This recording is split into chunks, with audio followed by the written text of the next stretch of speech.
జై శ్రీరామ్. కాశీకి ఎవరైనా వెళ్తే కనుక ఇది తప్పకుండా చూడవలసిన ఘాటు. దీన్ని తులసి ఘాట్ అంటారు. ఇది ఒకప్పుడు శ్రీరామనామస్మరణతో పరవశించిన ప్రాంతం.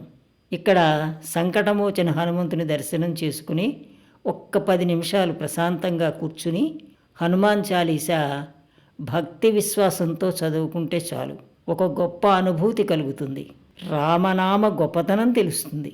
దీనికి ప్రధాన కారణం తులసీదాసు గారు.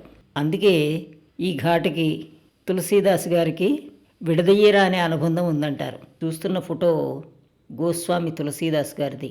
ఆయన్ని శ్రీరాముని అనుగ్రహ రూపంగాను, హనుమంతుని శ్రీరామ భక్తిపీఠంగాను శ్రీరామ భక్తులు భావిస్తారు.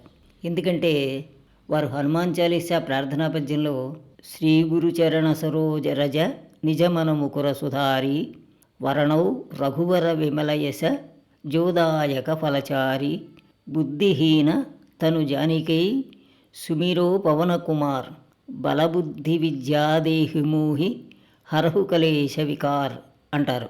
నేను ముందుగా గురువుల జ్ఞానపద్మధూళితో నా మనసును శుభ్రం చేసుకుని రఘువంశ తిలకుడు బాల్య యవ్వన కౌమార వార్ధక్యాలనే నాలుగింటిని మనిషి ధర్మబద్ధంగా ఎలా వినియోగించుకోవాలో చెప్పిన పవిత్ర శ్రీరామచంద్రుని యొక్క గొప్పతనాన్ని చెబుతున్నానని చెప్తారు.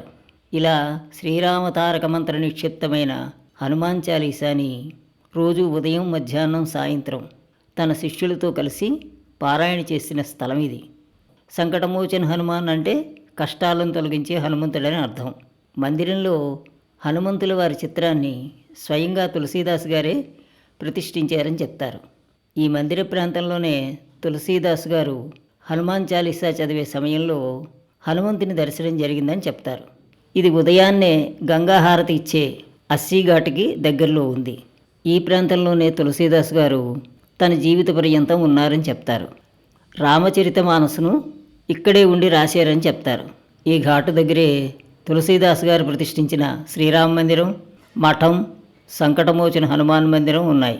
శ్రీరామ మందిరం లోపల గోడలపై రామచరితమానసులోని కొన్ని శ్లోకాలు కనిపిస్తాయి. 16వ శతాబ్దానికి చెందిన ఈయన అయోధ్య సమీపంలోని రాజాపూర్ గ్రామంలో ఒక బ్రాహ్మణ కుటుంబంలో పుట్టారు. శ్రీరామ భక్తునిగా, ఆధ్యాత్మికవేత్తగా, కవిగా, విద్యావేత్తగా మంచి పేరు తెచ్చుకున్నారు.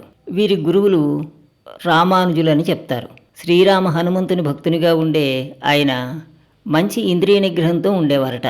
అందుకే వీరిని గోస్వామి తులసీదాస్ గారంటారు.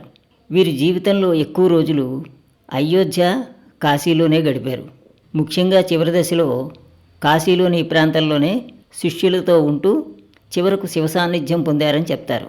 తర్వాత వారి సంస్మరణార్థం ఈ ప్రాంతానికి తులసీఘాట్ అనే పేరు పెట్టారని చెప్తారు. బల్లియోదాస్ బిర్లా ఈ ఘాటు పరిసర ప్రాంతాన్ని అందంగా తీర్చిదిద్ది ఈ ఘాటుకి అనుబంధంగా ఒక పెద్ద భవనాన్ని కట్టారు. అందులో ఒక గెస్ట్ హౌసు, ఒక సంస్కృత పాఠశాల, క్లీనింగ్ గంగా ల్యాబొరేటరీ, కార్యాలయం ఉన్నాయి. శ్రీరామ భక్తుడే కాదు, కష్టాలు పోవడానికి చదివే హనుమాన్ చాలీసా ప్రసాదించిన యోగి పుంగవులు. అందుకే హనుమాన్ చాలీసా ముగింపులో ఒక శ్లోకాన్ని చెప్తారు. పవనతనయ సంకటహరణ మంగళమూరతి రూప రామలకన సీతాసహిత హృదయ బసహు సురభూప్ అంటారు. కష్టాలనే మబ్బుల్ని చెదరగొట్టే మంగళస్వరూపుడు అయిన ఓ పవనకుమార, శ్రీరామ లక్ష్మణ సీతా సమేతంగా దేవతా రూపంలో నా హృదయంలో నివాసం ఉండి నన్ను రక్షించు అని దీని భావం. సుందరకాండ లాంటి మహిమగల హనుమాన్ చాలీసా చదవండి. శ్రీరామ లక్ష్మణ హనుమంతుల వారి అనుగ్రహాన్ని పొందండి. జై శ్రీరామ్.